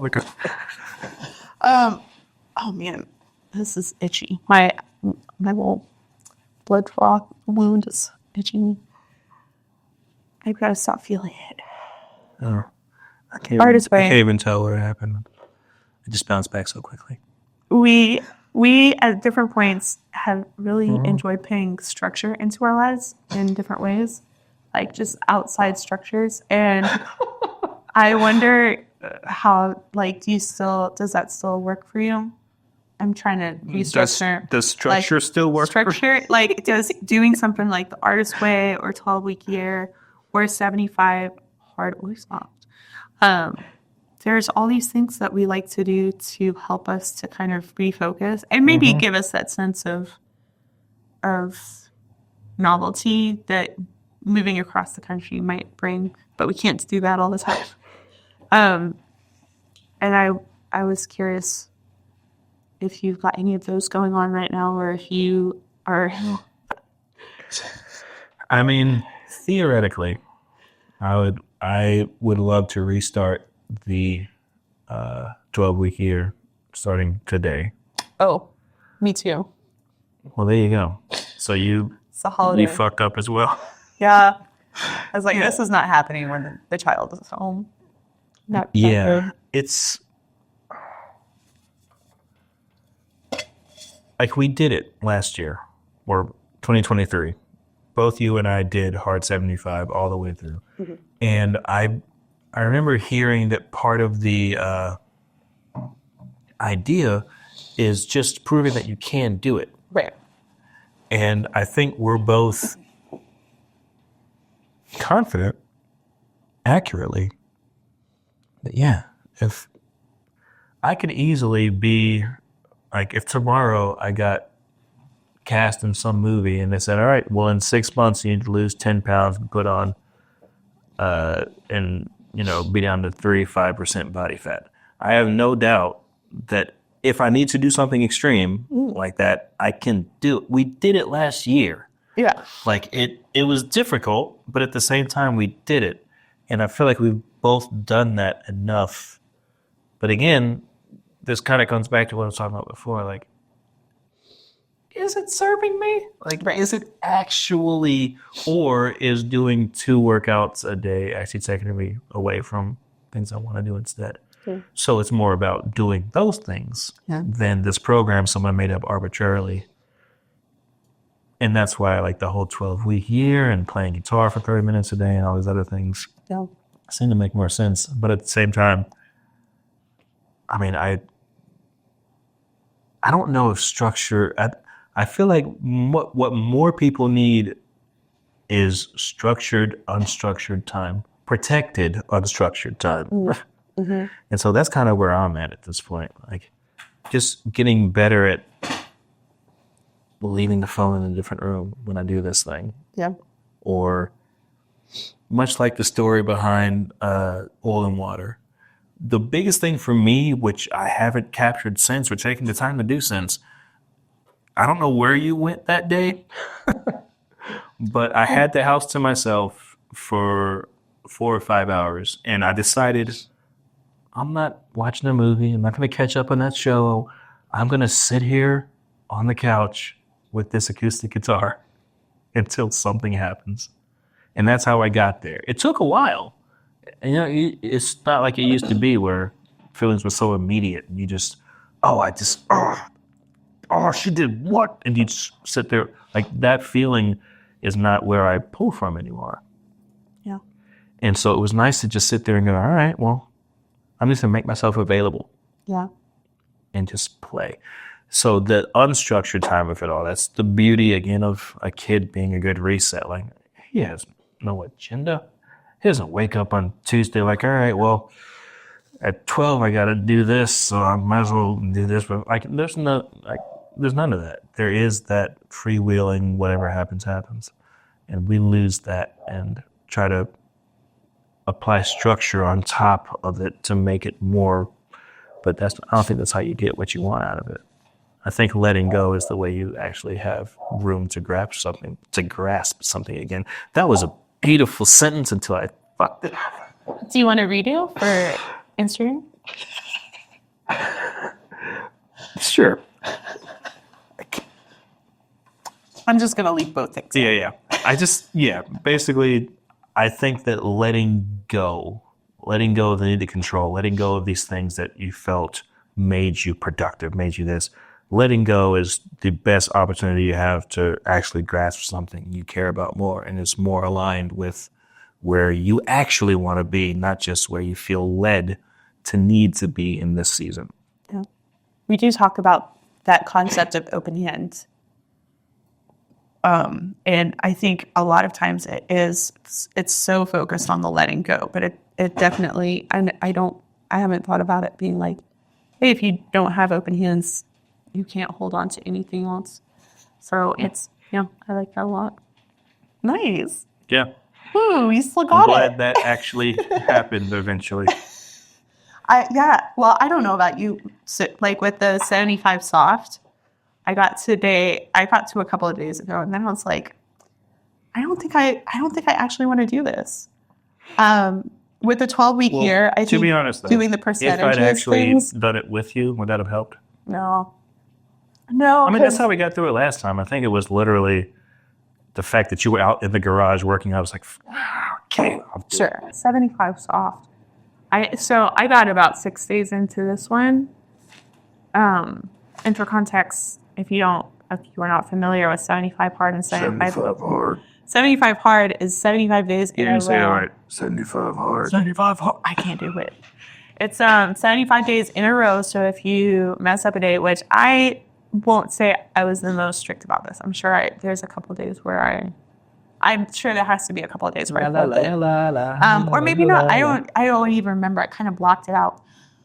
Where you do like 10 pages of nonfiction reading a day. You do 2 45-minute stints of exercise, which I was just like, as you know, if I'm walking the dog, I'm counting that. One of them has to be outside.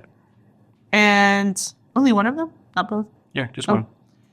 The other thing was like follow a diet, Follow a diet, no cheat days, no alcohol, no alcohol, certain amount of water each day. 8 gallon. A gallon of water each day. So 75 soft is similar to that, but way toned down. It's like just 45 minutes a day, still doing the water, still following a food thing mostly, and alcohol and social. You're just supposed to do it, but occasions. and there's still no cheat days. The annoying But you thing can do for me, the alcohol. most annoying is taking a progress picture every day. They won't let you continue unless you take a progress picture. I'm just like, whatever. Yes. I just put whatever picture of the things that I did that day.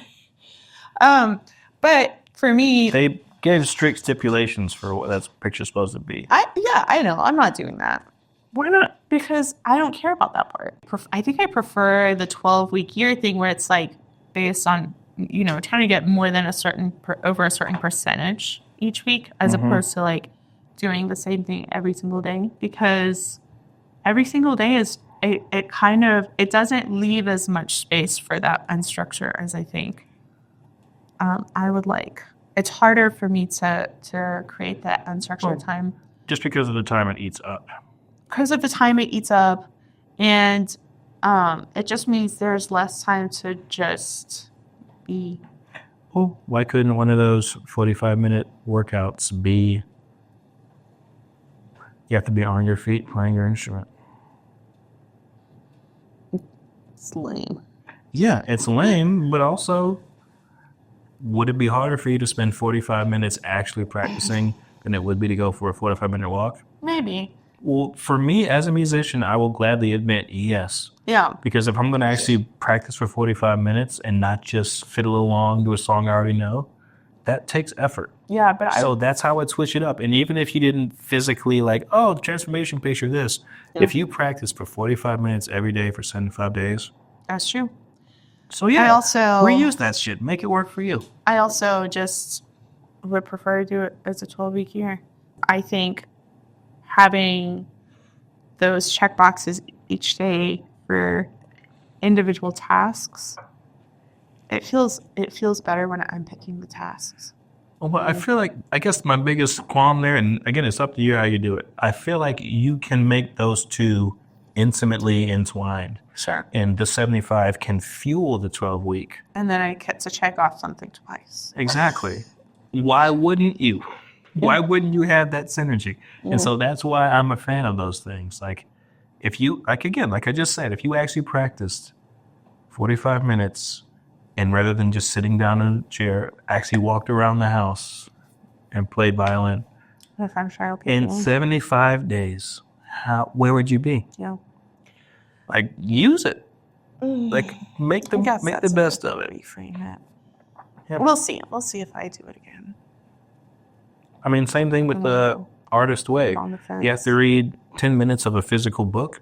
That book is designed to be read physically every day for however many weeks it goes, which I think is around 12. The hardest way is, Yeah, like why not 12 just layer all these things together? Check this Just box and check optimize 3 your more. life. Exactly. I think that's all that parenting is. If you are looking at your life and going, well, I have 12 tasks to take an hour each. Where can I fit in 12 1-hour slots? Not going to happen. But if you can go, well, can these 3 overlap? I'm a quarter of the way there before I even leave the house.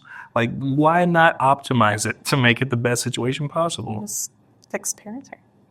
Yeah, it is both really simple and the most complicated thing you'll ever do in your life. Yeah. It is literally both at the same time. Yeah. But you can literally take your child, pick them up off the ground, throw them in the air, and put them back down, and do that 12 times, and you just spent quality time with your kid and got your squats in. Like, if you're just willing to break the confines of what counts as whatever, you just did 12 squats and bonded with your kid and got your cortisol reduced.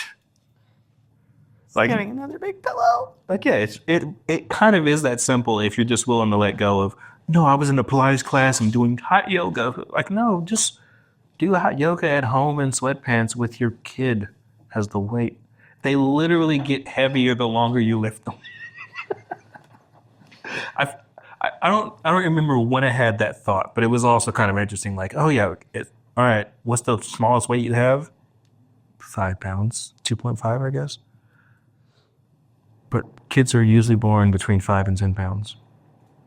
Yeah. And then they give you plenty of time to recover, figure out life, till they really start putting on pounds. And you have to lift them the whole time. So it's not like you skipped a day. Like, it literally gives you time to recover and then slowly starts to ramp up after that. Yeah. Like, it's built in. I'm not intelligent design at the moment. But if you had to look for some sign, you'd be like, kind of makes sense. Yeah, kind of works. Yeah, but that happens with every baby animal. Exactly. That's the point It's of the 'cause they intelligent can't. design. It literally gives everyone a fair shot. I don't think you could do it the other way. What do you mean the other Where way? they start out big, you can't Benjamin Button. That's not going to work, no matter Well, what. exactly. Who wants to Benjamin Button their fitness? I tried really hard and I tried less every day till I died.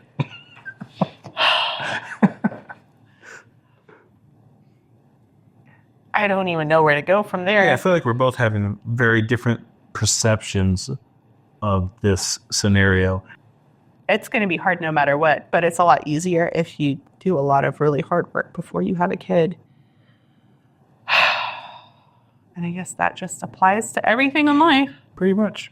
which is so I annoying. mean, I don't know what the quote was that you were thinking about when you said that, but I remember somewhere a similar idea of just like the method of your parenting doesn't matter. The person you are when you become a parent is the most important No, thing. that is good. Yeah. I couldn't remember if you shared that or I just read it somewhere else. Maybe. But yeah. I that share a was- lot of great things. That was that has been one of those, if it was you, thanks. It Minecraft stuck parents. in my psyche for a while that, like, again, I'm glad we didn't have kids 10 years ago. Yeah, we weren't ready. We thought we were ready. Oh, yeah. Did we? I Yeah. think when we first got married, We were we were certain. like, oh yeah, we are We were going to be certain. such good parents. We were chronically certain. And then probably a few years in, we were like, no. And then, And then there was the fear period where, like, mainly was for like, my "Ooh." side, I was like, am I going to be ready for this? we're going to have kids. Can I do this every day? Not just a week at a time, here and there? Every day? And then, waited long enough Yeah. and then let the universe decide. And now we sit on the couch together and play Minecraft with our toddler. And he's going to just have amazing memories of that one day. I hope. No specific memories. Just a general good vibe. Or he's going to get to 5 and be so good at Minecraft that people are like, this As kid it is starts a to age out. genius.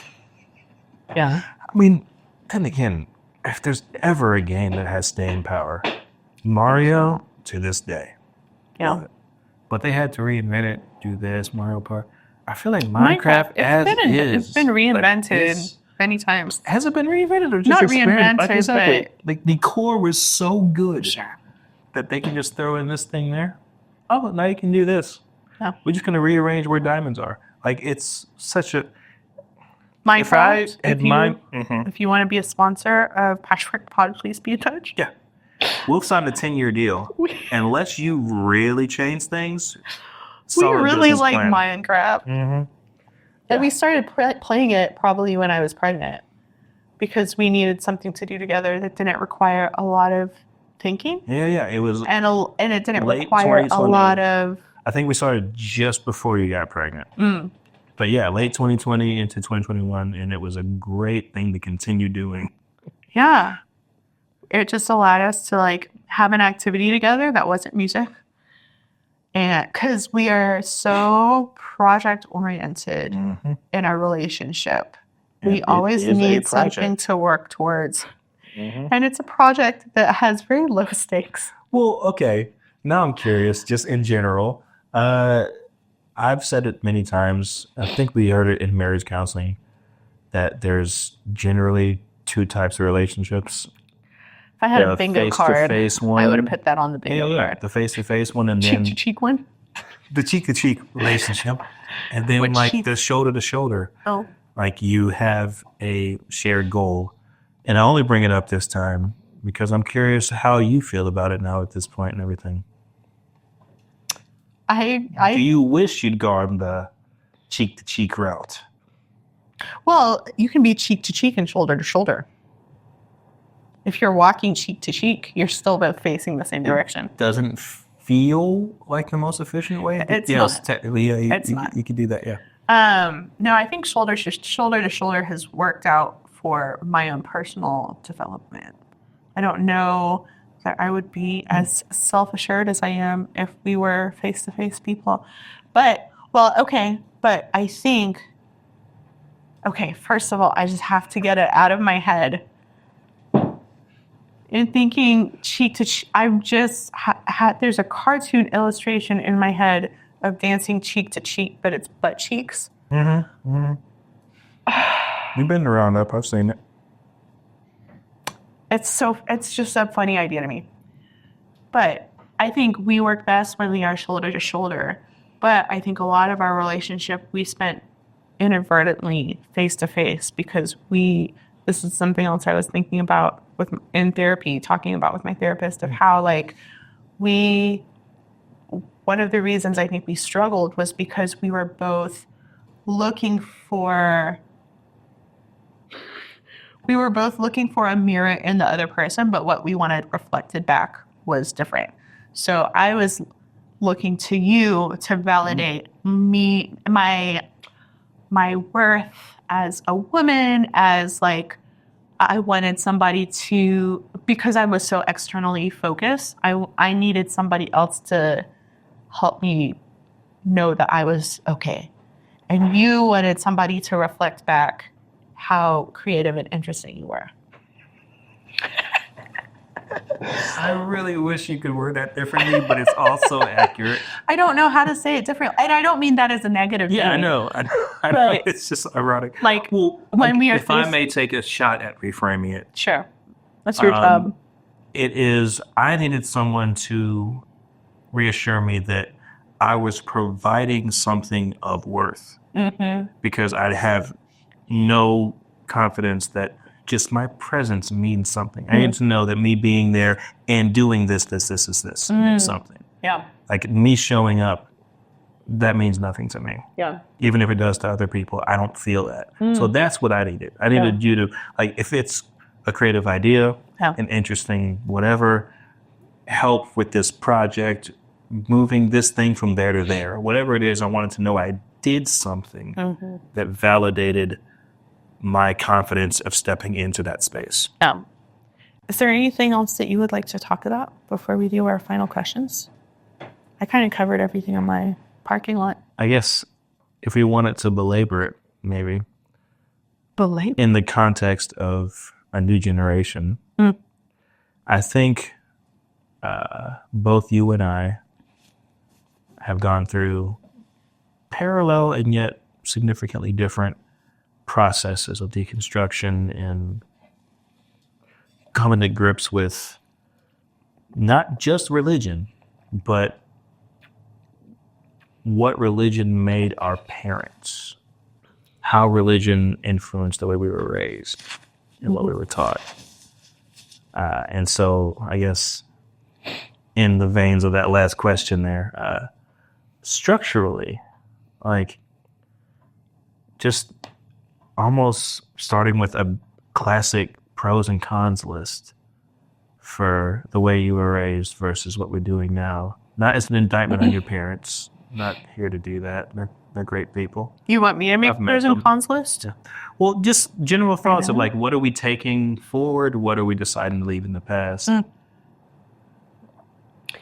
I was talking with a friend yesterday, Paige, about the homeschool spirit and how even like whether we decide to send them to public school or, you know, if I do go my way and can work full time and also homeschool a child, however we decide to do things, I'm a tech magnet. We're good to go here. we can. There's a certain spirit, I called it the homeschool spirit, that you can like foster in your child, and I think my parents did a good job of that. I've been thinking about parenting and what I'm thankful for my parents for doing. So first is the homeschool spirit, because I was a voracious reader growing up. Anything that I was like, this seems interesting to me, I'm going to learn about it. And then that transferred to the computer later on. Not always great. I learned something that I probably was too young to learn about. But in general, I just have been a very curious person and ready to like learn about things, study things by myself. And I want to foster that. Okay. So I know this was isn't one. all of it, but you mentioned the homeschool spirit a few times without explicitly defining it. Yeah. And so if I had to, based on what you said, though, it means a lot of self-motivated learning, a lot of reading, a lot of solid attention span, a comfort reading, with being alone even. Sure. The reading Right. as an avenue towards Right. that, like just having curiosity and the desire to learn outside of what you were given directly. Yeah. So not being fed by a hose all day and then being Right. like, I just need to, Jesus, Right. I need my evening to just, Yeah. but more like, oh, I'm actually curious about this, this, and this. Yes.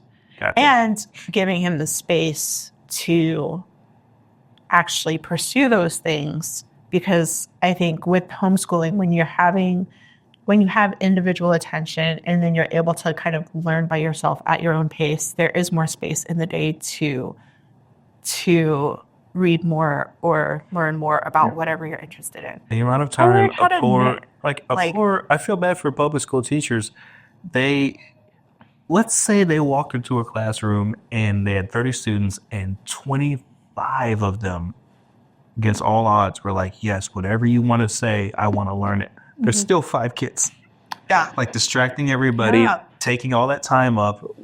And if Shout out if to our you- public school teachers. absolutely. Y'all are All doing of the that, most. Plus, no, half of them are sneaking in a snow phone. Yeah. Like the idea that you could just walk into a classroom and that kid's like, I want to read this book. I'm curious about this. Yeah. And you can go, oh, I can use this to teach math, science, geography. And a skilled teacher, much Montessori-esque, Yeah. who can actually just guide that kid rather than fight them and steer them. Yeah. Ooh. Yeah. But I'm on board. there's a huge, I'm reading a book called How to Raise an Adult. And one of the things that they talk about is like, the author talked to a camp director, and this camp has a no cell phones policy, and they'll take all the cell phones away from kids on the bus. And a lot of times parents will send a burner phone with their kids to be confiscated so that they can stay in touch. And I'm like, people are actively enabling their children to be helpless. So I think having that sense of curiosity, that sense of independence, I think my parents fostered the sense of curiosity really well, or like how to find my own information. Maybe not so much the sense of independence. And so I think that's something I'd like to do differently. I definitely appreciate the more that research is coming out about like red food dyes and also like the benefits of having like food made from whole grains, where my mom used to, like, she had an electric grinder. She would buy these buckets of wheat berries and we would grind our flour and make bread. And it wasn't that great because she didn't take the time that I've been taking to learn about like ratios of different types of I flour. would have the resources. She had the resources. She could have gone to the library and gotten a book about bread baking. I tried to throw you a bone there, and she Sorry. shot that down. Sorry. I tried to be empathetic, That was nice. see what the situation was. My mom. I know your struggle, and I see you. And even if she won't, I see you. My mom is so practical that I think she was just like, this bread is fuel.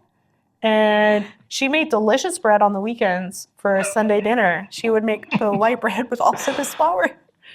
But the wheat bread was just so dense because... Coming from the guy who ate 2 raw eggs for breakfast throughout half of college because it was cheaper and more efficient. You were my mom. Yeah. That's why I empathize. It's so funny which ways we are like each other's parents. Food is a means to an end. Yeah. Fight me. I'm on that. And I really have enjoyed my bread journey of learning. And I'm going to enjoy those steaks over there in a second. Well, sure. But this is been your some weekend journey. stuff. So, Throughout the week, you do what you got to do. I appreciate that my mom was like very, very attentive about the types of food that we were eating. What are you She licking? licking the ash. Tyler, don't eat There's the... nothing edible over there. Don't It's eat the literally sticks. She wants been the burned. pieces of sticks. I appreciate how my mom was really attentive about what we were eating, because now there's so much coming out about what's in our food and the adverse reaction, right? And so while I don't think I'm as hardcore as she was about some of that stuff, I do appreciate having that attitude. And so like I've started making my own yogurt, and I love making bread, and in my brain I'm like ready to start a homestead. I don't know how this plays into our life of traveling for 6 months at a time. Who's going to come take care of our farm? But I'm like, yeah, I'm ready to get chickens. I'm ready to have goats. I'm ready for all of this. All right. I hope Hickory's great. We'll be stuck there for a while. It'll be an artist farm. So, you know, we'll have spaces. Yeah, artists were known for their discipline. It's going to be great. Anything else? Okay, I know that there are more things, but that's what I'm going to go with. I kept waiting around because there were, at least you had closing questions that you asked every episode. Yeah, were you going to say things, pros and cons? You asked them. No. You asked me the question. Yeah, I asked you. You don't. Do you have things that you would like to say about that? No. Oh, I'm good. I mean, I always have thoughts, but it was more you were share the mic. you were trying to host me. Oh, okay. Yeah. I do have my This final episode two felt questions. different. You know? And the historic, history. Have you of the listened to all podcast. my episodes? No. Okay, I will. Besides what I heard through the walls. Sure. I do have my 2 or 3. I don't know. We can answer 3 final questions. What is your hottest take? My hottest take. All right. Not that it's completely fresh and crazy and all that, but I think give it 5 years, people are going to start going, you know what? Those people on the spectrum, they got some great ideas. I think it's already happening. Mm-hmm. Mm-hmm. So it's not, again, not the freshest take or whatever, but I think there's going to be a moment where people go, we really need those people on the spectrum because they are seeing things from a different perspective. And for us to move forward, we need those weirdos. Said with affection. What is something you had to unlearn recently? I had to unlearn my previous idea that growth just happens. Growth, change, evolution, it's natural. It just happens. And actually, no.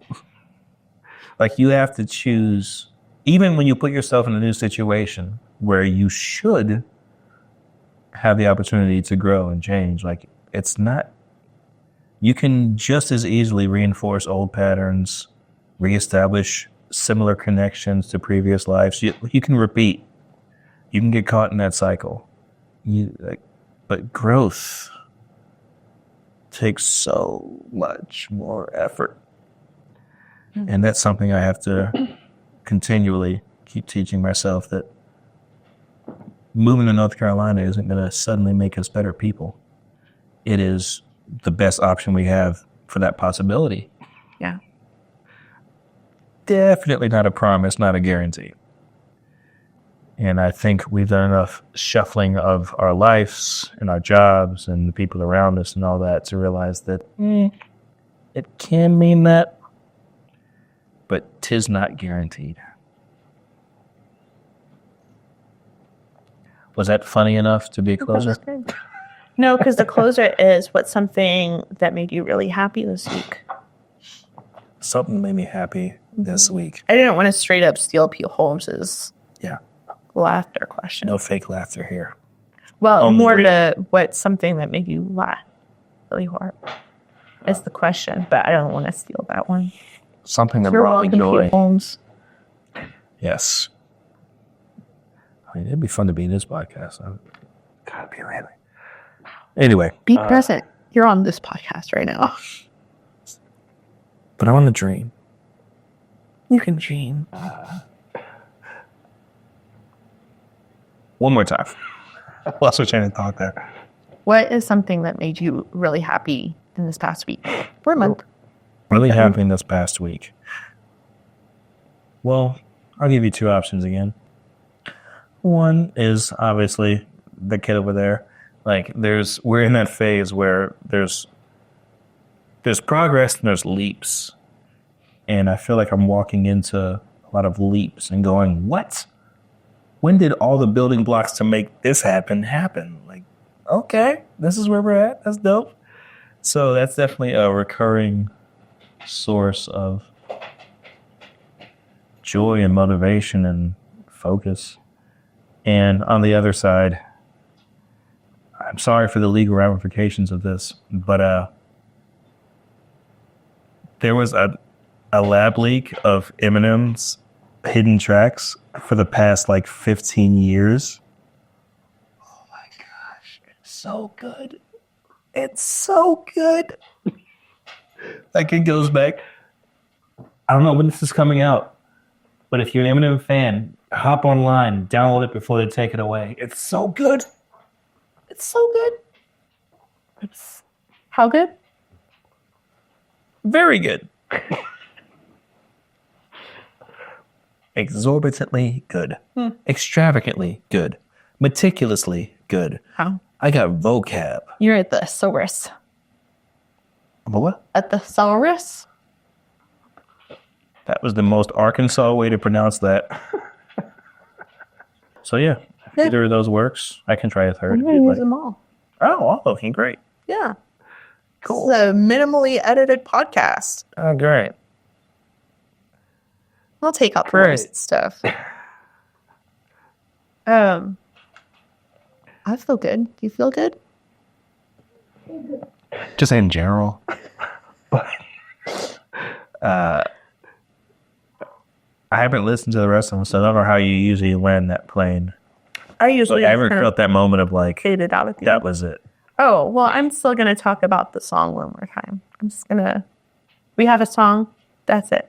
So thank you, everyone, for listening. We have a song. Thank you for listening to this episode today. If you have heard the other episodes, you know that this is a very self-indulgent podcast. Just getting to sit and chat with my husband about our lives and the things that we are working on is pretty cool. And we do have a song coming out, I think at the end of the month. We haven't actually set a release date for it because I guess we have to make it where we're getting the. Just follow The Last City on Instagram and Facebook and on Patreon. Wait, is it The Last City? At The Last City. Oh, cool. And on Patreon, because that is where we like to post behind the scenes stuff and little updates. And Patreon, if you like that kind of thing, you can follow us on Patreon without giving us money, or you can give us like $1 a month and be able to get more access to exclusive behind the scenes content. But Oil and Water is coming out. I'm going to start posting sneak previews, or not sneak, little previews of the song in the next couple of weeks here, so you can hear what it sounds like. And we're really proud of it. So I hope everybody just takes some time to listen to it. Follow The Last City on Spotify. We've got more music on there. We're just ready to be in your ears and in your life. Thank you for listening. And subscribe, like, follow. We'll see you or talk to you next time. Thanks for listening. This isn't your podcast. That's the best sign off I have for our live shows.